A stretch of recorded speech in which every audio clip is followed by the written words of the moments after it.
Olá, amigos da Missão. Olá, amigos da Micast. Estamos aqui hoje mais um podcast. Hoje eu estou aqui com um convidado aqui muito especial.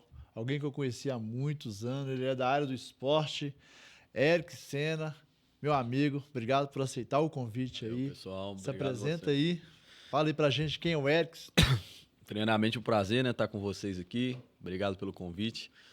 É sempre uma honra vir em um podcast onde o intuito é divulgar a maior missão de todas, né, que é a pregação do Evangelho. E assim, eu sou ex-atleta profissional, joguei futebol fora do Brasil, joguei na Argentina, joguei no Chile, joguei em Portugal. Tive uma passagem muito rápida ali na Alemanha. Já tem 4 anos que eu parei de jogar, né? Tô com 32, parei com 28. Joguei de profissional de 20 aos 28. Profissionalizei com 20 anos. Como todos os meninos, comecei cedo, 7 anos, e fui rodando em vários clubes aqui no Brasil. Passei pela base do Vila, um tempo rápido em Santos. Passei aqui também um tempo um pouco rápido aqui no América e no Cruzeiro. E depois, com 20, eu fui para o exterior. E hoje sou empresário na área de futebol, trabalho com atletas, trabalho com eventos esportivos também, agencio carreira de atletas e também faço a mentoria para atletas também, né? Sou mentor de alguns atletas da nossa empresa também. A gente faz um trabalho de mentoria bastante legal aí no nosso Instagram. Então hoje o Eric é isso aí, é um pouquinho de cada coisa, mas tudo voltado dentro do futebol. Cara, bacana demais. Ô, Eric, você é um atleta cristão, né? E você já nasceu no Evangelho? Não, eu não nasci no evangelho, ninguém lá em casa era evangélico. Eu conheci a Cristo com entre 15 para 16 anos e foi no meio do futebol, né? Foi através de um amigo, até mandar um abraço para ele aí, o Kaique, e a mãe dele, que hoje, até hoje, né, uma referência para mim, né, uma mulher que Deus usou ela várias vezes para falar coisas para minha vida que foram acontecendo e estão acontecendo até hoje. E através dessa amizade que eu conheci, o Kaique, no futebol, eu fui começar a frequentar a casa dele, frequentando a casa dele. A gente tinha momentos de oração, a mãe dele começou a me levar para a igreja, e foi aí que eu conheci a Cristo, eu me converti em uma igreja assembleiana com 16 anos. Eu lembro até hoje, 16 anos. Eu fui lá para frente lá e aceitei Jesus, e o Kaique estava do meu lado. Então, eu conheci Cara, a Cristo. E depois de mim, minha mãe começou a ir para a igreja. Minha mãe até hoje, ela conta essa história que eu ficava saindo falando que ia para a igreja, ela não acreditava, ia atrás de mim para ver se eu estava indo para a igreja mesmo, era uma igreja quadrangular. E um dia ela ficou lá na porta da igreja lá, esperando, né, para ver se eu ia sair de lá. E eu com o cabelo amarelo, todo doidão. E eu lembro que ela, no dia que ela me viu saindo do culto, ela ficou bem impactada. Ela falou: vou começar a frequentar também. Se converteu, hoje trabalha com missões também, com as mulheres da igreja dela. Depois toda a minha família foi se batizando, foi conhecendo o Senhor, e graças a Deus hoje todos estão no caminho do Senhor. glória a Deus, que bênção.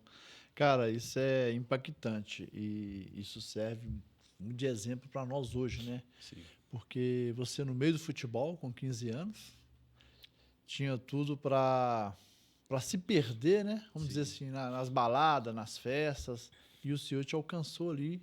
E numa idade também assim muito propícia normalmente a querer viver as coisas, a conhecer, né, com 15, 16 anos. Eu lembro que na época que o Senhor te resgatou, foi na época que eu me perdi, Olha pra você ver. porque eu fui criado no Evangelho. Olha Filho aí. de pastor, Ao minha mãe também é contrário, né? missionária, ao contrário. E com 14 para 15 anos, eu me perdi, comecei a beber, comecei a fumar, conheci as drogas, cocaína, balada, e minha vida virou um inferno por quase 20 anos. E glória a Deus pela sua história, pelo seu Amém. testemunho, e que Amém. sirva de exemplo aí para a nossa juventude de hoje aí. Eu até costumo falar, pastor, o que acontece? Eu não conhecia as baladas do Brasil, não conhecia a gandaia no Brasil, eu não conhecia a orgia, as festas. Porque como eu me converti ali com 15, 16 anos, eu fui muito radical na minha conversão. Muito radical. Eu lembro que eu ficava era 2, 3, 4 horas no dia fechado no quarto. Eu fazia propósito de oração que eu tinha que me ajoelhar 8, 9 horas no dia. Era muito legalismo, mas fazia parte daquele início, daquela... Era muito o quê? Era muito legalista. Lógico que não. Assim, Lógico que não. hoje eu entendo assim, porque eu tinha muito aquela questão religiosa. Sim, Só que hoje eu sinto saudade disso, sim. daquela paixão, daquela, sabe? Daquela aquela entrega Fogo. total, né? Fogo que queimava. Era muito prazer em estar orando, em ficar ali. Eu falo legalismo no sentido que eu não tinha tanto conhecimento que eu precisava, Sim. eu não tinha tanto Mas tinha uma inocência, uma pureza. Exato, isso. De Essa é fazer. a saudade da inocência e do prazer daquele momento. Essa é a saudade que eu tenho. Eu não tenho a saudade da ignorância, Sim. porque graças a Deus, Deus foi nos alcançando através da sua Mas vamos revelação lá. bíblica. Cara, ó. Mas eu tenho saudade do prazer e da inocência. Opa, Essa é a abrir um palavra. parênteses aqui. Lá em Da Provérbios fome, né? diz que a sabedoria clama nas esquinas, nas portas da cidade, por aí vai. E no mesmo contexto lá fala que nós devemos buscar a sabedoria como buscamos a prata e o ouro. Sim, O que é a nossa prata e o nosso ouro hoje? Nosso trabalho, nosso meio de ganhar o pão. isso. Sim ou não? Exato. Então nós trabalhamos às vezes de 8 horas até 16 horas por dia e às vezes não buscamos a sabedoria que é o próprio Espírito Santo de Deus em 10 minutos. Exato.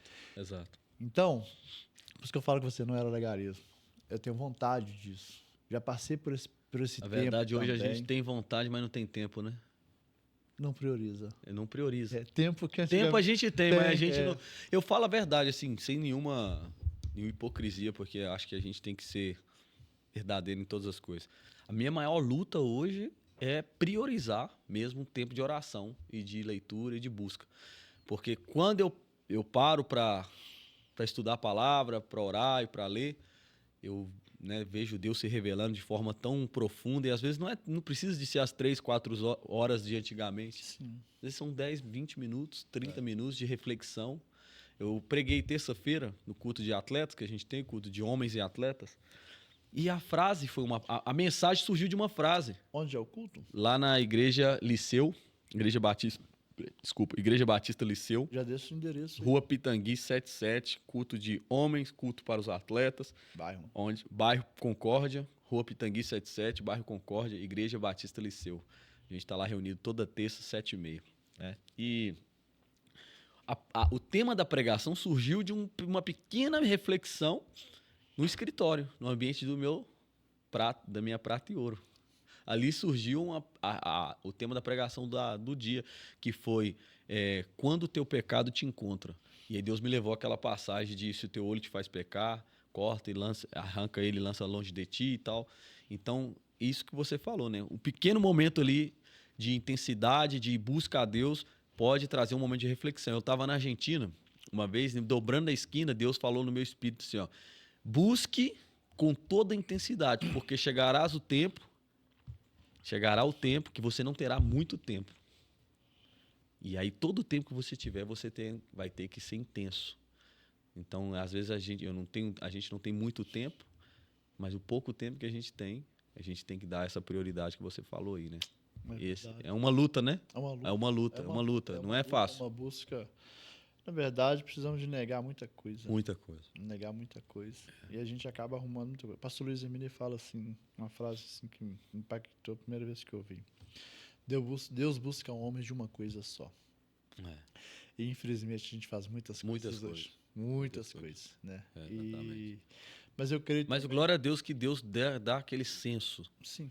Que a Bíblia fala que ele colocou no homem um anseio pela eternidade.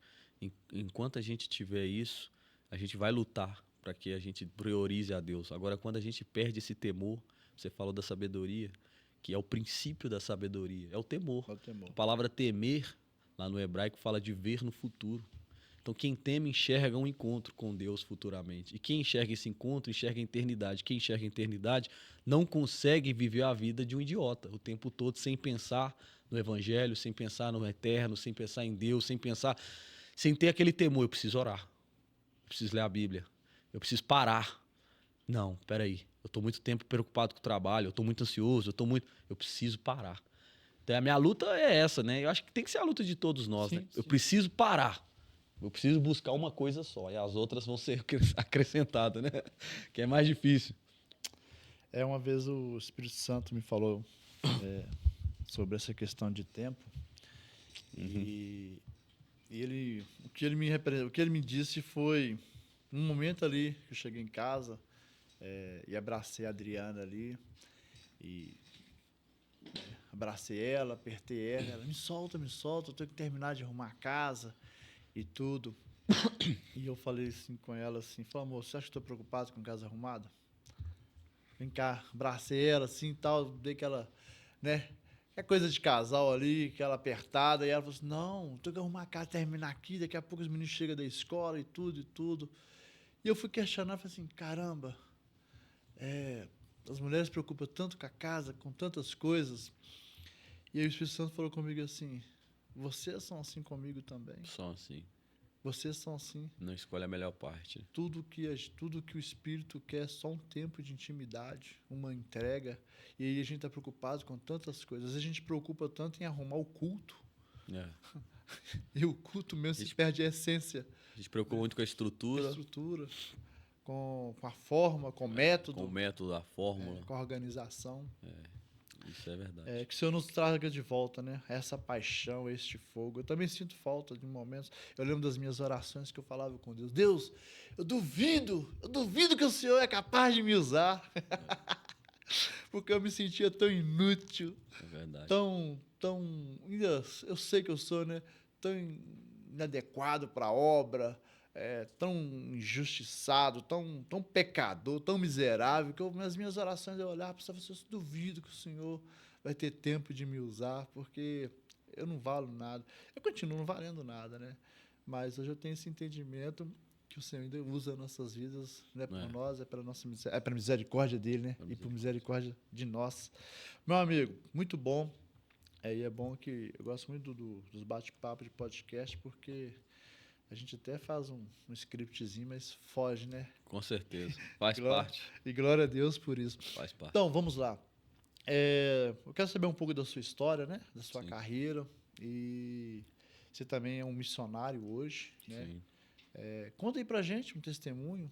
Me fala que você é casado. Sou casado, marido da Thaís, minha esposa maravilhosa. Te mando um beijo, viu, meu bem?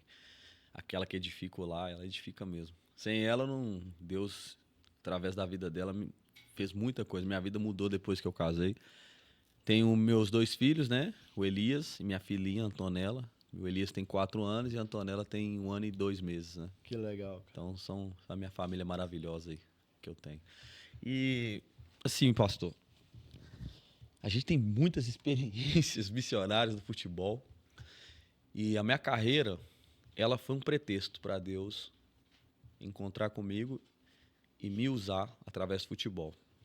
Eu lembro de um dia que eu estava na Argentina e eu tinha sido dispensado de um clube, né? E eu estava muito chateado e eu fui correr.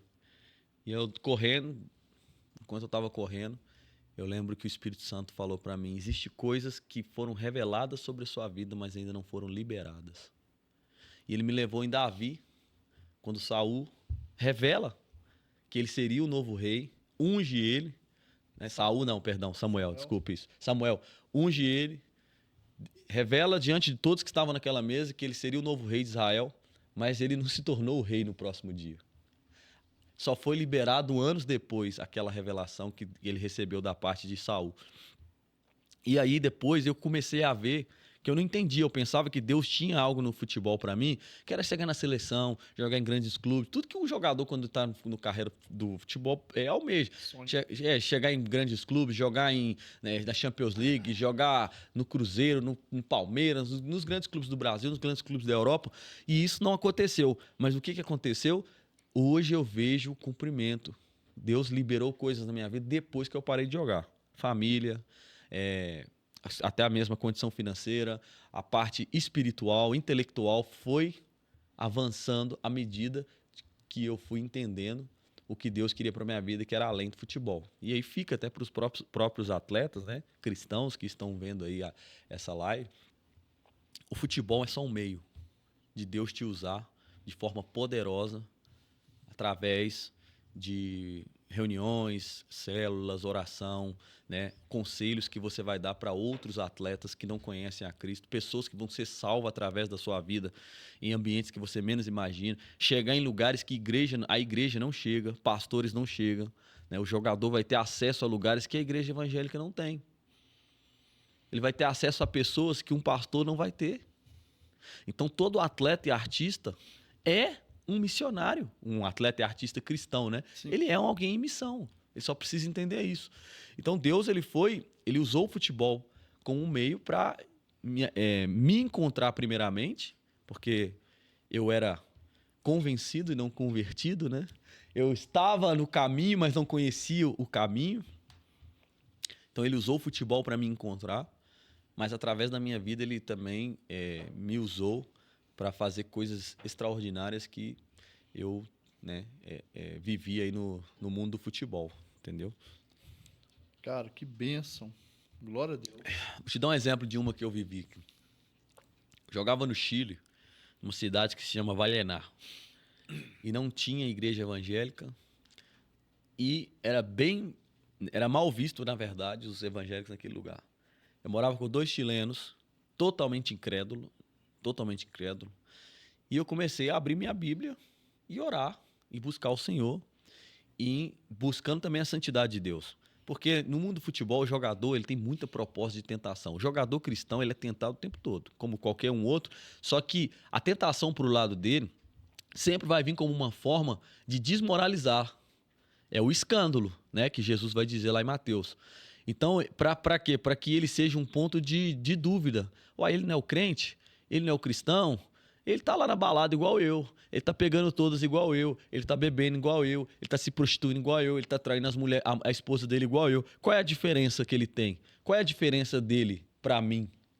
Qual é a diferença dele para mim? É isso que o atleta do mundo, quando ele olha para um jogador cristão, se ele não enxergar essa diferença, ele não tem motivos para seguir a Cristo. Ele não tem motivos. Então, eu lembro que nesse processo do Chile, existia uma luta contra a carne também. Eu era solteiro, toda hora chegava mensagem no Instagram, toda hora mulheres bonitas, bastante mulheres que vinham querendo ter relação, queriam conversar comigo, e eu tive que ser firme, dizer não, rejeitar as propostas, e continuar no meu processo de busca, de oração, de santidade. E aí, sem eu precisar convidar, os caras começaram a vir até mim e pedir. A gente quer ouvir, a gente quer saber como é que é isso aí. Você fica lendo a Bíblia aí, como é que é e tal. Aí foi a hora de que eu falei, não, vamos fazer uma célula. Reuni todo mundo. Na terceira célula, os atletas falaram assim, eu não perguntei, eu não fiz apelo. Eles falaram, eu quero ser batizado. Uau. Aí o outro, eu também quero. Espírito Santo. Não tinha igreja, não tinha pastor, não tinha nada ali que eu pudesse encaminhar aqueles garotos. E no meu coração religioso, como é que eu vou batizar? Eu não sou pastor, eu não sou ninguém. Como é que eu vou batizar esses atletas? O Espírito de Deus me levou a passagem do Felipe e Eunuco. A água tá aí, o que te impede que me batize? Exatamente. Tinha um rio em frente à minha casa. Eu batizei aqueles 5 atletas em frente à minha casa, no rio que tinha ali naquela cidade, um rio maravilhoso. Depois vocês podem pesquisar, Vallenar, tem um rio que passa no meio da cidade. Eu batizei os 5 atletas naquele rio. E aquilo ali, para mim, foi uma forma de Deus mostrar assim, olha, eu uso os improváveis, você está em uma missão. O futebol é só um meio. É só um meio. Você ainda só fala um pretexto de Deus. É um pretexto. Ele me sustentou enquanto eu jogava, não fiquei milionário jogando, não fiquei reconhecido, não joguei nos grandes clubes, mas eu tenho histórias e deixei Deus me usar de maneira que talvez um jogador milionário nunca vai conseguir, porque ele não tem o tempo que a gente estava falando, e nem o acesso, e nem a liberdade. Entende? Então, essa é a diferença que eu vi, e uma coisa que Deus foi desconstruindo é que o futebol, infelizmente... sabe por que muitos atletas cristãos não avançam no futebol? Eu vou te falar um motivo, o maior motivo que muitos atletas cristãos não avançam no futebol. O futebol é um ídolo. No coração. Se torna um ídolo no coração deles. É a coisa mais importante, é a mais prazerosa. E por se tornar a coisa mais importante, a mais prazerosa, ela se torna um ídolo no nosso coração. John Piper fala uma frase que eu gosto muito, que Deus é mais glorificado à medida que nós temos prazer nele. Então, quando nós temos mais prazer em outra coisa que não seja em Deus, essa coisa se torna um ídolo. Sim. E às vezes é o nosso filho, é a nossa esposa, é o nosso hobby, é o nosso dinheiro. Então, o jogo é dos prazeres. Quem conquistou o prazer o maior prazer do seu coração? O Salmo 112, se eu não me engano, ele vai dizer assim, ó, feliz um homem que teme ao Senhor e que tem grande prazer nos seus mandamentos. Então, sempre foi sobre o nosso prazer. Salmo 119, vou lembrar o versículo, o salmista vai dizer que o meu prazer está em cumprir a sua lei e no meu coração Olha aí. colocou todo o conhecimento. Olha aí. Olha aí. Então, a disputa sempre foi sobre isso, sabe, pastor? Sobre quem tem o maior acesso de prazer no nosso coração. Desafio, você falou de religiosidade. Eu acho que hoje um dos maiores problemas que nós temos no meio do cristianismo é, além das pessoas diluir o evangelho para ficar mais palpável, para ficar mais aceitável. Sim. As pessoas têm Jesus não é mais como um pai, como um Deus, mas como um ídolo. Como ídolo. E aí eles... É o Jesus fabricado pela minha própria expectativa. Exatamente, não é o seu da vida, mas um ídolo. Um ídolo a qual eu admiro e eu venero. Isso mesmo. Tá tudo errado. Exatamente. E eu preciso dele. Eu não sou dele, eu preciso dele. Eu uso ele como um meio para suprir as minhas expectativas. Esse é o Cristo que eu fabriquei. Só que o problema do Cristo que a gente fabrica no nosso coração religioso é que ele vai nos frustrar. Ele vai nos decepcionar. E isso que é o problema. Ele já nasce fardado ao fracasso. Já tá fardado ao fracasso. E o atleta, ele vive isso. Vou dar um exemplo. Nada contra, tá, pessoal? Não estou criticando as pessoas, mas estou criticando a mensagem. Por que a maioria dos atletas são reféns de uma mensagem coach, uma mensagem evangeliquez mesmo, onde que o homem é o centro, é o antropocentrismo, onde que o homem é o centro da mensagem, onde que Deus sempre vai te abençoar. Deus nunca vai tirar, Deus sempre vai te abençoar. Deus nunca vai permitir a prova. Não, Deus vai te tirar. Sempre o deserto, Deus vai te tirar do deserto. Eu não sei de onde que as pessoas tiram essa ideia de que Deus vai nos tirar do deserto. O deserto só acaba quando a gente morre, meu amigo, é lá na eternidade. Enquanto a gente estiver vivo, a vida é o deserto, né? Tem uma música dos Arrais que fala muito isso, né? Eu saio de um deserto e entro em outro deserto, porque a vida é um deserto. E o deserto com Deus tem momentos bons e tem momentos ruins. Essa é a vida. Só que o atleta, ele vive esse evangélico coach, esse evangelho, né, que a pregação é triunfante. Que ele é o centro. Eles não têm, a maioria dos atletas não tem acesso a uma boa teologia. A maioria dos atletas não tem acesso a bons pastores que vão pregar, né, a Bíblia, ao espírito de generosidade. Pelo contrário, a maioria fica suspeito com igrejas, com a parte econômica, financeira. Então, é muito mais fácil chegar neles com uma mensagem coach, com uma mensagem que vai dar tudo certo. Então, eu, assim, na minha mentoria com os atletas, eu tento usar o máximo possível o sofrimento como a base para tudo na vida. Porque o sofrimento é a base para tudo, entendeu?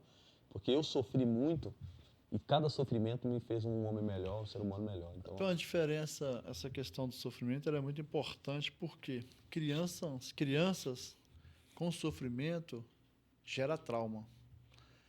E uma pessoa madura e adulta, o sofrimento traz experiência. Exato. Então ele não fica nostálgico.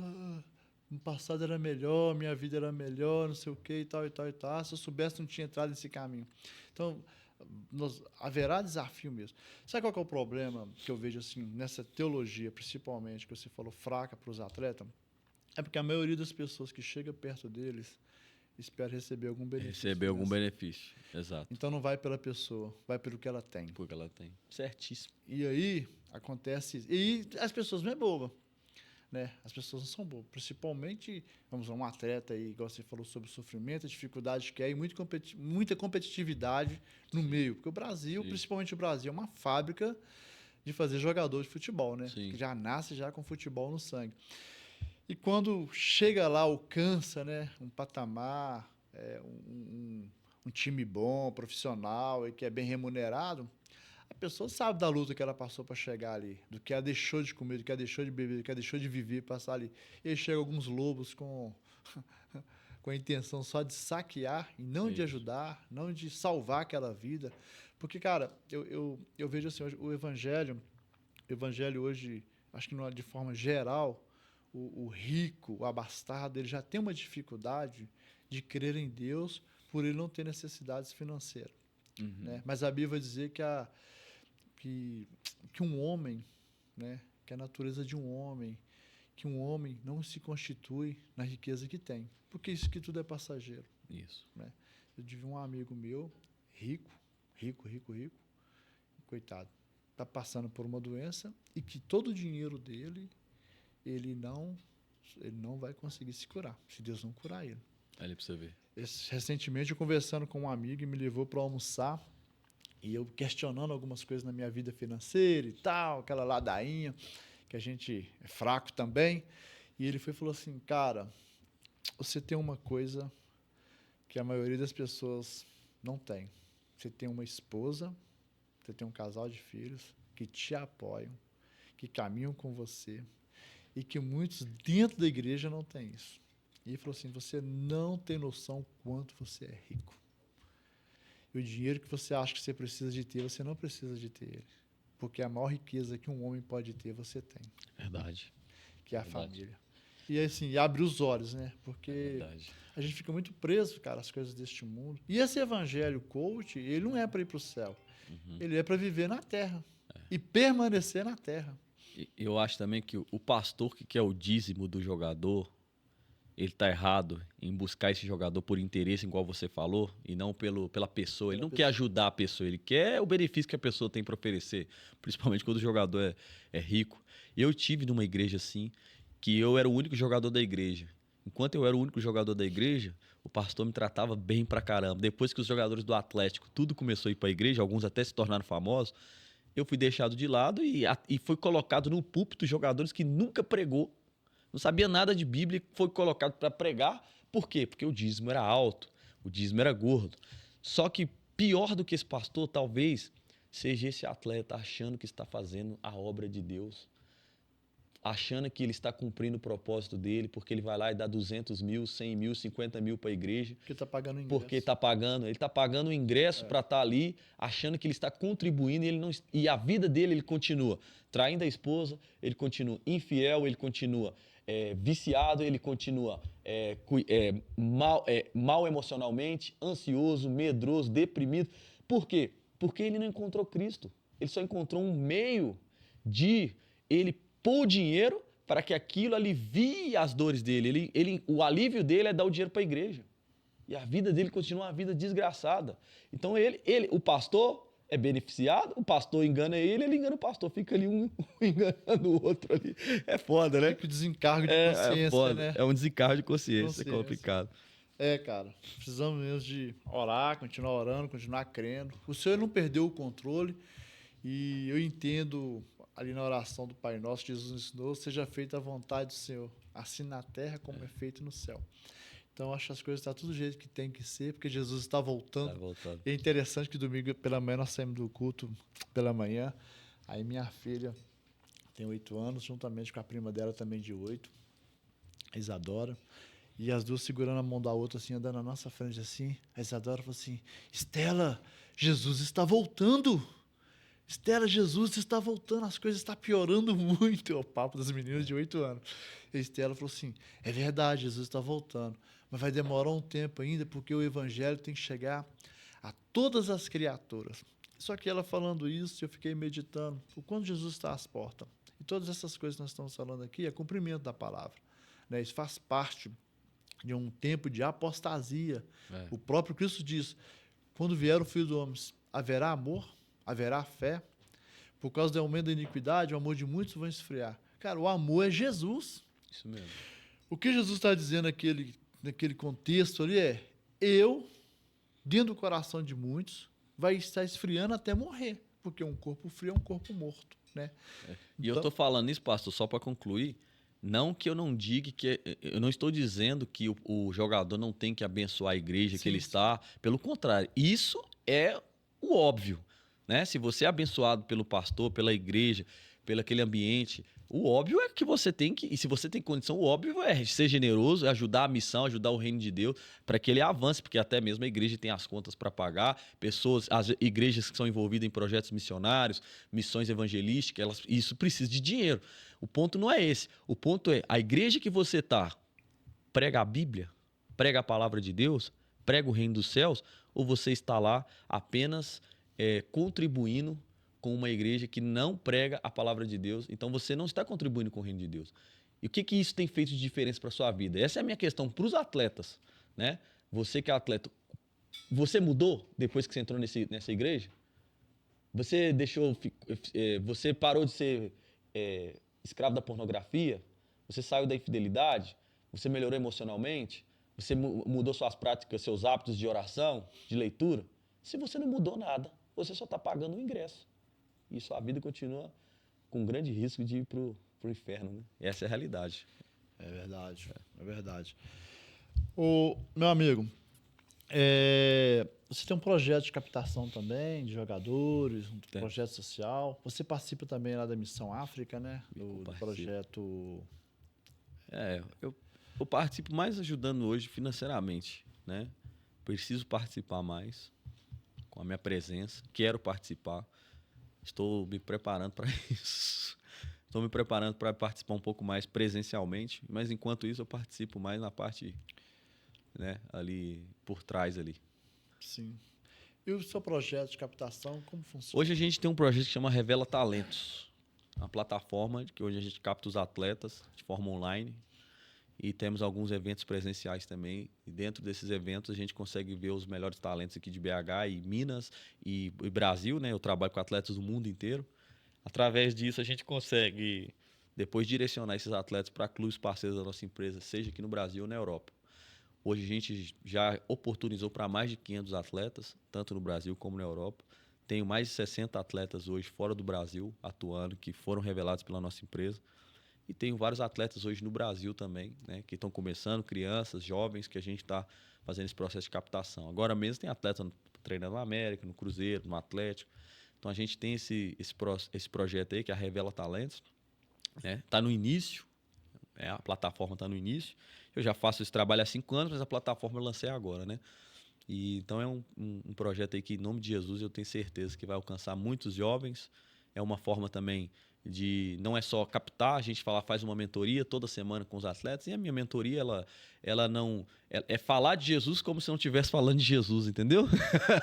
Eu falo de Jesus como se não estivesse falando de Jesus. Uso todas as ferramentas bíblicas para ensinar eles, porque, né, tudo vem dele, para ele, por ele, todas as coisas, então tudo provém de Deus, né? Toda a inteligência, toda a sabedoria, todas as ferramentas aí que o mundo acha que veio da ciência, tudo já proveio de Deus.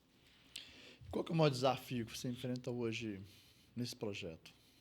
Cara, o maior desafio é, primeiramente, a parte financeira, né? Para a gente alcançar a quantidade de pessoas que a gente precisa, o investimento é alto, né? Então a gente está em busca aí de investidores, patrocinadores, primeiramente, para conseguir chegar no número de atletas que a gente quer. Na verdade, não patrocinadores, mas sócio-investidores que queiram participar conosco dessa missão. E depois é a parte mais de gestão mesmo, logística. Né? A gente sabe que tem muito atleta, o Brasil, a cada 10, 9 quer jogar futebol. E a gente precisa ver um meio de que aqueles que não vão se tornar profissionais se tornem bons seres humanos, bons cidadãos e sejam encaminhados para outras áreas da vida. Então, a gente está tentando implementar cada vez mais algumas coisas dentro dessa plataforma que vai agregar na vida dos atletas. Né? Curso de inglês, nutricionista, psicólogo esportivo, trabalho personal, físico. E a partir, depois que ela for crescendo, a gente vai introduzindo outras modalidades do esporte também, não só o futebol. Entendeu? Muito bom, muito bacana esse projeto. Bom, meu amigo, nosso tempo já está aí terminando, passa Top. muito rápido, né? Eu queria fazer uma pergunta para você aqui. Hoje, o que te inspira a continuar? Olha, você falou um tema muito legal aí, do seu amigo que está doente, que tem muito dinheiro, e ele não consegue usar o dinheiro que tem para se curar. O que me inspira, sem nenhuma hipocrisia, é duas coisas. Primeiro, sem hipocrisia, o medo. Eu tenho medo de chegar de mãos vazias para Deus e não ter feito nada, e não ter correspondido com as habilidades que ele colocou na minha mão, com os recursos, com o network, com as redes sociais. Então eu tenho medo, certo? Uns vão chamar de temor, mas hoje eu falo que é medo mesmo, que eu tenho de chegar de mãos vazias diante de Deus. E depois o que me inspira é legado, né? O que eu consigo deixar na vida das pessoas, dos jovens, dos atletas, dos pais, das famílias, para os meus filhos, com certeza isso aí é o que me inspira hoje, foi o que me inspirou sempre e vai continuar me inspirando pelo resto da minha vida e tentar o máximo possível ser um cristão generoso e que busca ao Senhor acima de todas as coisas. Amém. Benção demais. Que conselho você daria aí para o jovem, para um adolescente jovem aí que não tem nenhum propósito? Que conselho eu daria para um jovem que não tem nenhum propósito? Que estão perdidos, que estão se sentindo perdidos, principalmente como atleta mesmo. Dá tempo de dar 2 Dá. conselhos? Dá tempo? Primeiro conselho que eu daria para eles, cara, seria o básico, bem genérico, que é aquele que busca o Senhor de todo o seu coração, de toda a sua força, de todo o seu entendimento. Esse é o primeiro mandamento e você deve pensar, eu já ouvi isso 200 vezes, mas a Bíblia fala para a gente meditar e não ler. A Bíblia não é para ler, é para meditar. E meditar é ruminar. É o mastigar várias vezes até engolir o alimento. Quando você medita profundamente nisso, atleta, jovem, você vai entender o que nós estávamos falando aqui. Se o teu coração encontrar prazer em Deus, todas as outras coisas, elas serão acrescentadas na sua vida. Por isso que busque, ame ao Senhor, né? De todo o seu coração. Porque quando o seu coração encontra prazer em Deus, você consegue lidar com todas as outras coisas da sua vida. E Deus começa a te confiar maiores responsabilidades. E com essas maiores responsabilidades, você não vai ser iludido com status, com dinheiro, com sucesso, com fama, porque hoje o que o jovem quer, tanto o atleta como o jovem que não é atleta, hoje, nessa geração, o nosso Brasil, ele quer poder, dinheiro, status, prazer. É isso que ele quer. Quando você ama o Senhor de todo o seu coração, o seu coração encontra prazer nele e todas as outras coisas, elas perdem o prazer. E eu acho que aí entra o segundo conselho. Jovem, atleta, você não vence o pecado com uma doutrina nova. Você não vence o pecado apenas com a letra. A letra não tem o poder de fazer você vencer as suas tentações. O que fará você vencer suas tentações é você encontrar um prazer maior do que o prazer do pecado.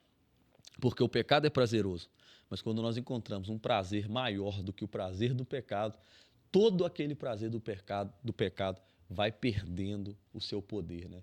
Então, eu acho que essa é o caminho para o jovem hoje, porque todos estão lutando. Eu fiz uma pregação terça-feira, foi justamente isso. Depois de uma certa idade, você se torna experiente em algumas tomadas de decisões da sua vida, você já não cai mais nos mesmos pecados. Mas o jovem, que tudo ainda é novo, que toda experiência é nova, o jovem, o atleta, o ser humano normal, ele, o garoto, cada experiência se torna muito atrativa, muito gostosa, muito prazerosa. E aquilo ali, né, você passou por isso, você sabe, vai transformar ele em um escravo do pecado. Então, meu conselho é que ele encontre prazer em Deus maior do que o prazer do pecado. É isso aí, pastor. Cara, benção demais. Bom, nós estamos chegando no final aqui. Vamos marcar de novo pra gente dar Vamos marcar sim, vai ser um prazer. Esse bate-papo aí. Tamo muito junto. Bom. Tamo junto. Tem muitas experiências de missionários de futebol, nem ia dar tempo de contar. Na próxima a gente vai contar. Não, beleza. Várias aí. Bom demais. Bom, ficamos aqui. Mais um final aí do AmiCast. E quero te agradecer por aceitar o convite. Valeu. Por impartir o coração aí com a nossa audiência. Você que assistiu até aqui, encaminha esse vídeo, curte, compartilha aí para que possa estar abençoando mais pessoas. Obrigado, até o próximo AmiCast. Valeu, gente. Tamo junto. Deus abençoe. Valeu.